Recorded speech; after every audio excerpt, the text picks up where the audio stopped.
নমস্কার, এনবিএনএস নিউজে আপনাদের সবাইকে স্বাগত জানাচ্ছি। আপনাদের সাথে রয়েছে আমি দেবাশিস। আমি এই মুহূর্তে দাঁড়িয়েছি হাজরার ক্রসিংয়ের কাছে, যেখানে এখানে একটু আগেই একটি বিজেপির বিশাল বড় র্যালি বেরিয়েছে। সামনেই আসন্ন বিধানসভা নির্বাচন, যেটা পশ্চিমবঙ্গে দু দফায় হতে চলেছে। 23শে এপ্রিল এবং 29শে এপ্রিল, যে এই দুটি ডেটে যে আসন্ন বিধানসভা নির্বাচন হবে পশ্চিমবঙ্গে, সেটা ভোটের যে ইলেকশনের রেজাল্ট, সেটা 4 মার্চ আমাদের এখানে জানা যাবে। আপনি কি বলতে চাইছেন?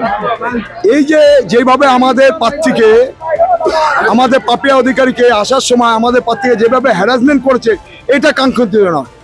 সব পার্টির তৃণমূলের 5,000 লোক নিয়ে এসছে, সিপিএম নিয়ে এসছে 200-300।